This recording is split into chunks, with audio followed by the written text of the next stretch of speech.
Assembly ఎన్నికల్లో majority సీట్లను కైవసం చేసుకునేందుకు రాజకీయ పార్టీలు సర్వశక్తులు ఒడ్డుతున్నాయి.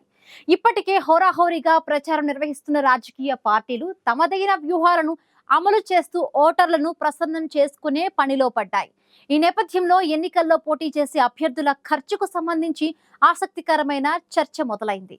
అసెంబ్లీ ఎన్నికల్లో పోటీ చేసే అభ్యర్థులు ఎంతవరకు ఖర్చు చేయొచ్చు, అభ్యర్థులకు ఖర్చు విషయంలో ఈసీ విధించే నిబంధనలను అతిక్రమిస్తే ఎలాంటి చర్యలు తీసుకుంటుంది అనే అంశాలపై బీహార్లో ఇప్పుడు పెద్ద ఎత్తున చర్చ జరుగుతోంది.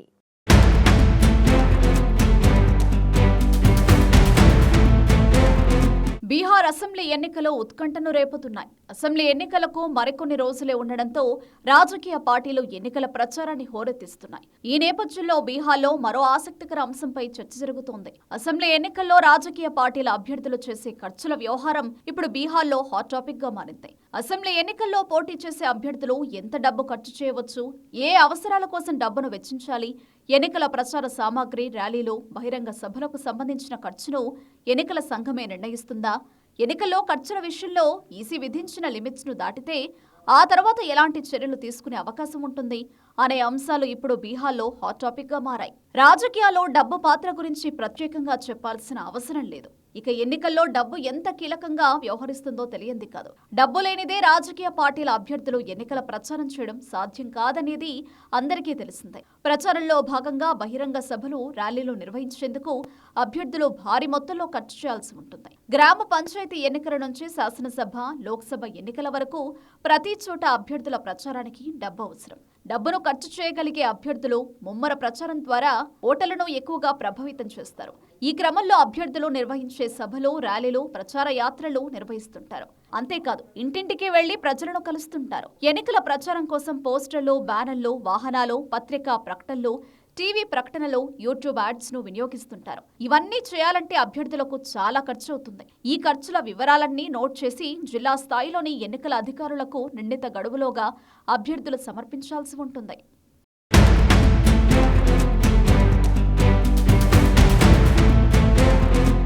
అసెంబ్లీ ఎన్నికల్లో రాజకీయ పార్టీల అభ్యర్థుల ఖర్చులను పర్యవేక్షించడానికి జిల్లా స్థాయిలో వ్యయ పర్యవేక్షక విభాగాలుంటాయి. ఈ విభాగాలు ఎన్నికల సంఘం ఆధ్వర్యంలో పనిచేస్తాయి. వీటికి తోడుగా ఎన్నికల సంఘానికి సొంత media cell, flying squad team ఉంటాయి. అసెంబ్లీ ఎన్నికల్లో ఏ అభ్యర్థికైనా గరిష్ట వ్యయ పరిమితి 40 లక్షలుంటుంది. లోక్సభ ఎన్నికల్లో ఈ పరిమితి 95 లక్షలకు ఉంది. ఎన్నికల ప్రచార ఖర్చుల విషయంలో అభ్యర్థుల మధ్య తారతమ్యాలు లేకుండా చూసేందుకు ఈ పరిమితిని అమలు చేస్తాయి. అసెంబ్లీ ఎన్నికల ఖర్చులు, ప్రచార కార్యక్రమాల విషయంలో అభ్యర్థులు తప్పకుండా పలు అంశాలను పాటించాల్సి ఉంటుంది. అభ్యర్థులంతా తాము చేపట్టబోయే ఎన్నికల ప్రచార కార్యక్రమాల సమాచారాన్ని జిల్లా స్థాయిలోని ఎన్నికల సంఘం ఉన్నతాధికారులకు ముందస్తుగా తెలియజేయాలి. ఎన్నికల సంఘం మీడియా టీం ఆయా కార్యక్రమాలకు హాజరై వాటి సమాచారాన్ని నమోదు చేస్తుంది. ప్రచార సామాగ్రి, సభలు, సమావేశాలు, ర్యాలీల ఖర్చులకు సంబంధించి ఎన్నికల సంఘం నిర్దిష్ట ధరల జాబితాను విడుదల చేస్తుంది. దాన్ని అభ్యర్థులంతా ఖచ్చితంగా ఫాలో కావాలి. ఆయా విభాగాల్లో ఎన్నికల సంఘం నిర్దేశానికి మించి డబ్బులను ఖర్చు పెట్టకూడదు.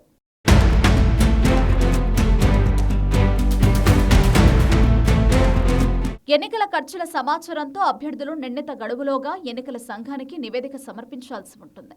ఈ నివేదికలను ప్రత్యేక టీం ద్వారా ఎన్నికల సంఘం తనిఖీ చేస్తుంది. తమ నిర్దేశానికి మించి ప్రచార ఖర్చులు ఉన్నా, ఎక్కువ ఖర్చు చేసి తక్కువ ఖర్చులు చూపించినా ఈ ప్రత్యేక టీం గుర్తిస్తుంది.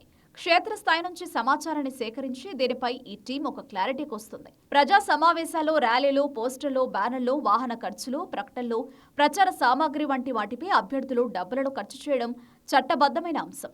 అయితే దీనిపై ఒక లిమిట్ ఉంటుంది. ప్రతిదానికి నిర్దిష్టమైన రేట్లు ఉంటాయి. అసెంబ్లీ స్థానంలో పోటీ చేసే ఒక అభ్యర్థి గరిష్టంగా 3 వాహనాలను ప్రచారం కోసం వాడుకోవచ్చు. వీటికి ఎన్నికల సంఘం నుంచి పర్మిట్ తీసుకోవాలి. ప్రతి వాహనంపై తప్పకుండా అభ్యర్థి పేరు, నియోజకవర్గం పేరును ప్రస్తావించాలి. ఈ వాహనాల్లో వినియోగించే ఇంధనం, డ్రైవర్లు, వాహనాల అద్దె, వాహన అలంకరణ ఖర్చులు వంటివన్నీ అభ్యర్థికి చెందిన ఎన్నికల వ్యయాల ఖాతాలో చేర్చొచ్చు. ఎన్నికల ప్రచార క్రమంలో అభ్యర్థి వద్ద గరిష్టంగా 50,000 నగదుండొచ్చు.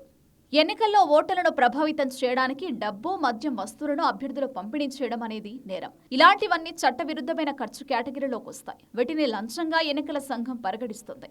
ఒకవేళ ఎవరైనా అభ్యర్థి వీటిని ఓటర్లకు పంపిణీ చేస్తే భారత శిక్షా స్మృతి ప్రజా ప్రాతినిధ్య చట్టం 1951 ప్రకారం శిక్షార్హమైన నేరంగా పరిగణిస్తారు. ఇది కోర్టులో నిరూపితమైతే అభ్యర్థికి జైలు శిక్ష కూడా పడొచ్చు. నిర్దేశించిన పరిమితికి మించి వాహనాలు, నగదును అభ్యర్థి వినియోగిస్తే ఎన్నికల సంఘం వాటిని జప్తు చేస్తుంది. ఎన్నికల ప్రవర్తన నియమావళిని ఉల్లంఘిస్తే అభ్యర్థిపై చర్యలు తీసుకుంటుంది. అసెంబ్లీ ఎన్నికల్లో పోటీ చేసే అభ్యర్థి వ్యక్తిగతంగా డబ్బును సమకూర్చుకోవచ్చు, తన మద్దతుదారుల నుంచి విరాళాలను సేకరించవచ్చు, రాజకీయ పార్టీ నుంచి నిధులు పొందొచ్చు.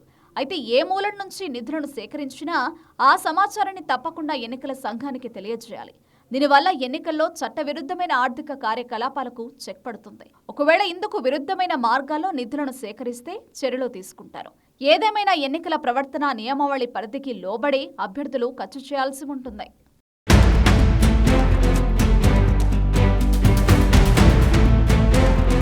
బీహార్ అసెంబ్లీ ఎన్నికల్లో పోటీ చేసే అభ్యర్థులు ఈసీ నిబంధనల ప్రకారమే ఖర్చు చేయాల్సి ఉంటుంది. అసెంబ్లీ ఎన్నికల ఖర్చు, ప్రచార కార్యక్రమాల విషయంలో అభ్యర్థులు తప్పకుండా ఈసీ సూచించిన పలు అంశాలను పాటించాల్సి ఉంటుంది. ఓటర్లను ప్రభావితం చేయడానికి డబ్బు, మద్యం, వస్తువులను అభ్యర్థులు పంపిణీ చేయడం అనేది నేరం. చట్ట విరుద్ధమైన ఖర్చు చేయడాన్ని ఎన్నికల సంఘం నేరంగా పరిగణించి తగిన చర్యలు తీసుకుంటుంది.